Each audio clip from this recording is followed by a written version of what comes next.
Hey guys, welcome back to a new video. In this one we'll be talking about why you're not learning code right and how we could fix that.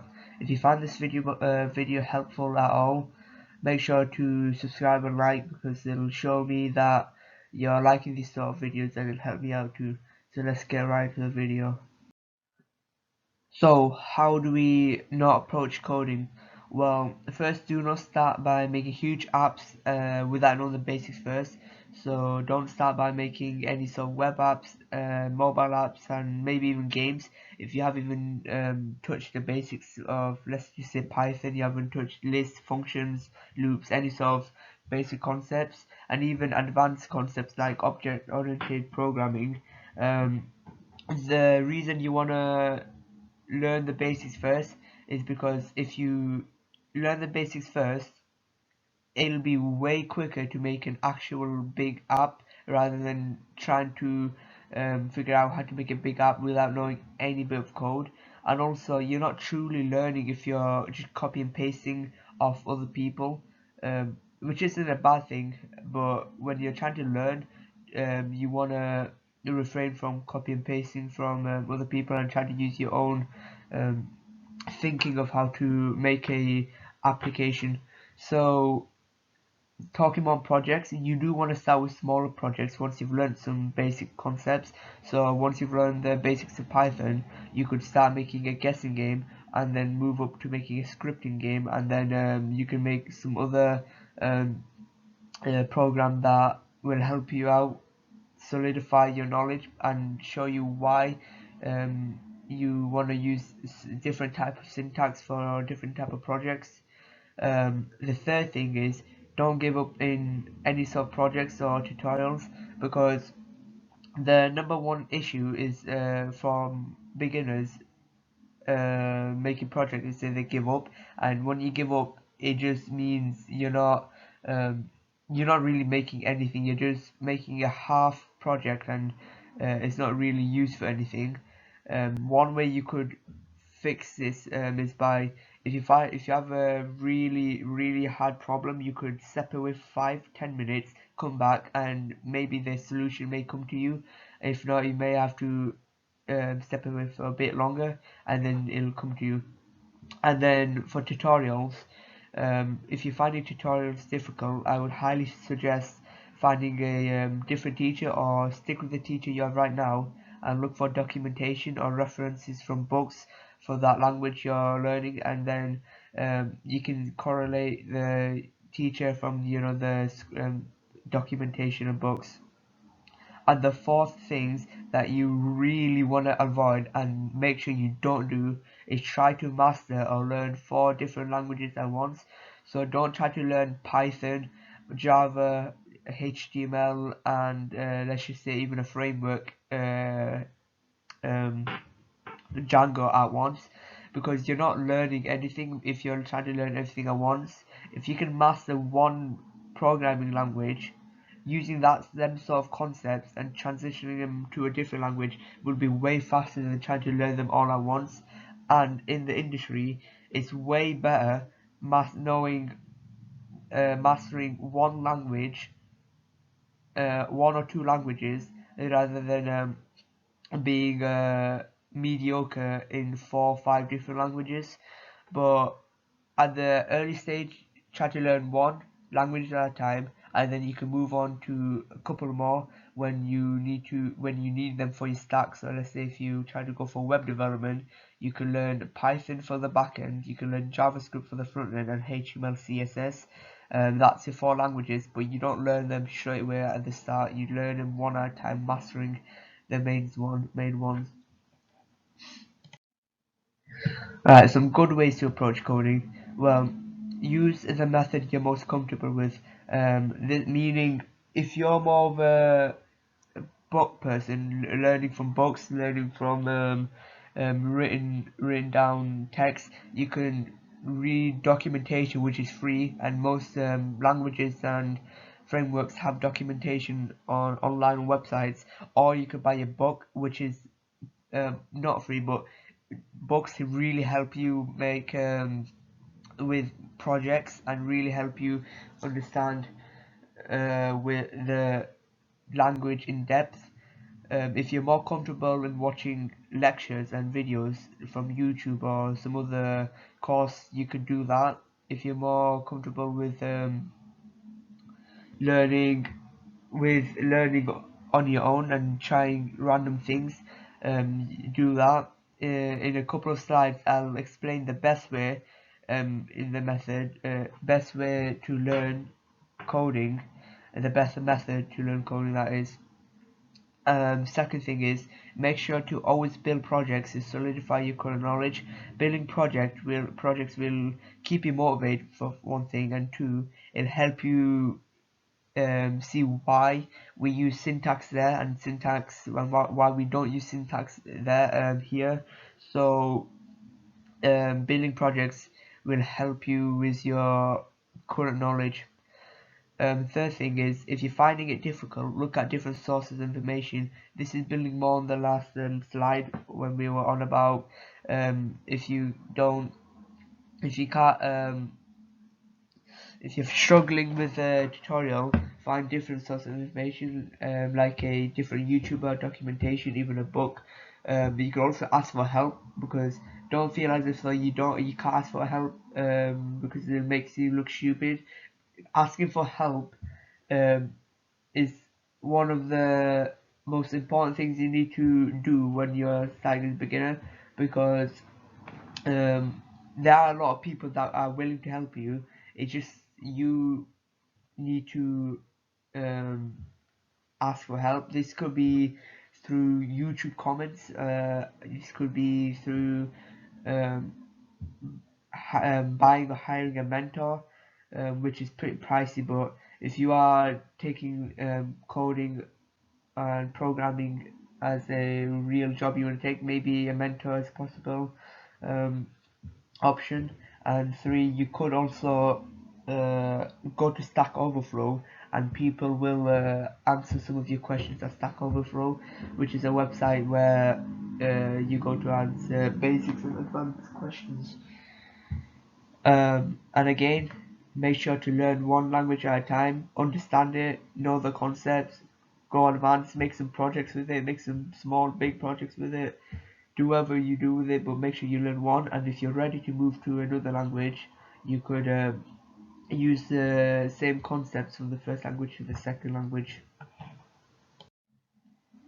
I'm gonna explain some myths about coding. You will need to remember everything you have learned. This is not true. Um, if you try to remember everything you have learned, it take way longer to learn programming. So most professional and expert programmers, they use Google as the best tool to figure out any solutions they can't fix any issues they can't um, they can't solve. So they go to like Stack Overflow, or they ask their mentor or something to uh, give them a solution or help them out a bit.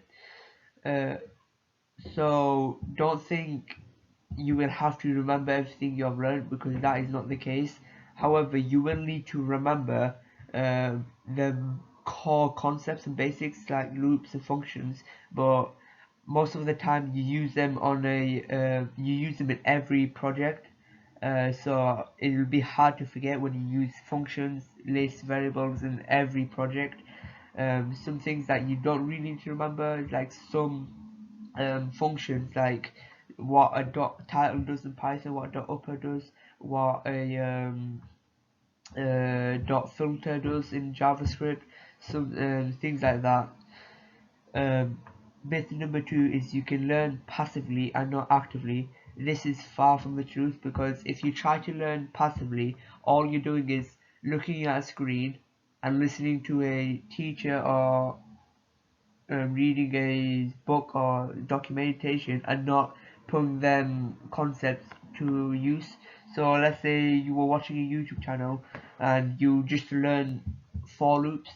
Well, you've just learned it, and then you just go to the next concept and you don't do anything with for loops. The best thing to do is learn for loops and make a couple of programs with it to test out how you can use it and where you can use it, because um, it's way better to understand why you should use a program rather than how to how why you should use a concept and where to use a concept than how to use it. um, all three of these are important. Myth number three is you must code hours on end to become a good programmer. Well, this is fairly true, but for absolute beginners or fairly new programmers, you do not need to code hours. Just code enough time that makes you that is comfortable with your schedule and um, good with the good with keeping you motivated. Like start by 20 minutes a day and then build it up to 40 minutes a day in a couple of days, and then build it up to an hour. You can stick to an hour for a week or two and then build it up to an hour and a half, then 2 hours, and that will gradually keep you motivated. Because if you start by trying to learn 3 hours of code every day, you will procrastinate a lot of that time and be um, get unmotivated very quickly. And myth number four is we never give information out or mentor people. Well, some programmers don't do this, but some of the better programmers try to help out other programmers, that beginners or intermediate, and we do this because it'll help us, the people who are the people who are trying to help other people. It helps us to remember the um, core basics if all we're doing is advanced stuff, and it helps us build up. It helps people build up some sort of testimonials. So if you're looking for a job or a employer tries to figure out if you're passionate about coding and if you're really take this seriously, you can see the employer can see you've helped out, let's just say, a handful of people, mentoring them and giving them good information. You don't even need to mentor them. You can make a YouTube channel, or you can reply to comments and uh, reply to Overflow, and that will be recorded on your profile, and employers can see that. So, what are the good ways of learning code? Well, my method is to learn actively and not passively. So, this means once you've learned a new concept, make a small script with it. So, let's say you've learned for loop, make a script where, well, let's say you've learned while loop, make a script where it includes that concept and some other concepts from the past, like a list, and then make a other concept like lists, variables, and data types. So let's say we have a while loop and we have an empty list, and every time the while loop iterates, we wanna add a item to the list, so that could be a small script we could write. It's not necessarily a project, it's just a small script to test around with it. And then this will help you figure out how a concept can help you with. So it'll explain why a function is really important rather than not using functions. It'll explain why object-oriented programming is a really good paradigm. It'll explain why many of those concepts you didn't understand. It'll make you understand it once you've used it in some programs.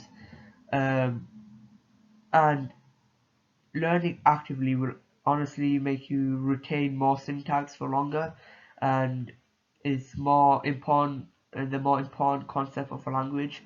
So it'll help you remember how a for loop is made. So it's for I in range in Python, or for I in a list in Python, and it'll help you remember that if you do use it in a script rather than not using it at all, and then when it comes to making a for loop you completely forget and you have to go back to the tutorial or you have to look it up online. And it's not wrong to look it up online, but it'll really help you retain some syntax. So let me just show you an example of what I mean by active learning. Alright, let's say you've been in my channel, right? You've watched the error handling video. So we take that concept and we take some of the older concept like date types and concatenation. So we delete this.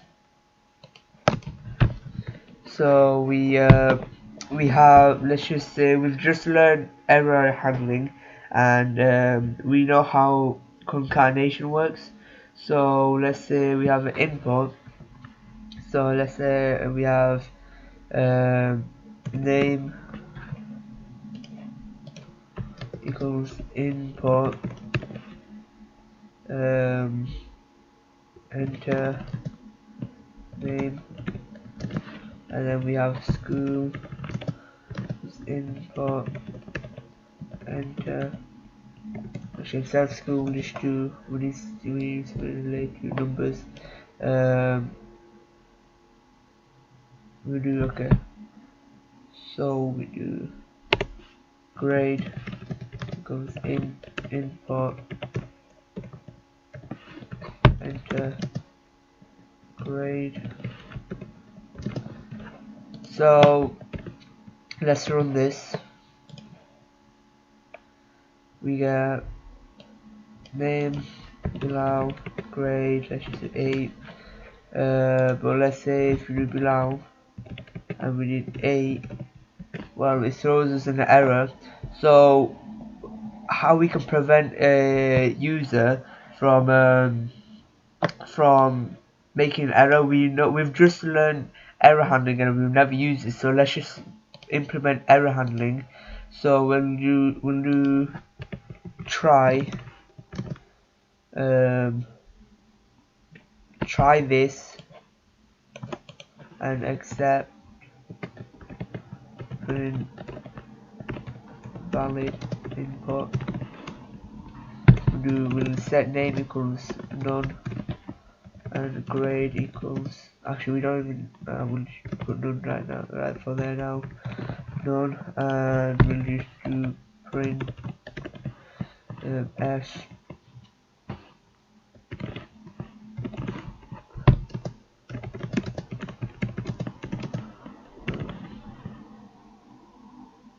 grade, we'll just do NA actually.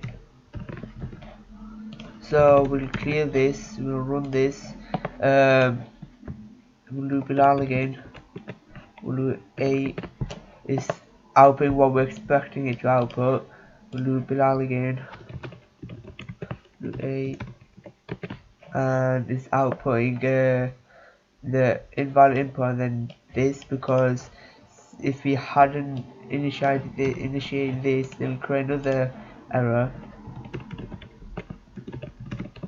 saying grade is not defined. So we do need to define these grade and name, and hopefully this is demonstrated how you could actively learn. So that's the video. If you found this video helpful, make sure to subscribe. Watch my tutorials if you want to learn Python. So watch out for the next video.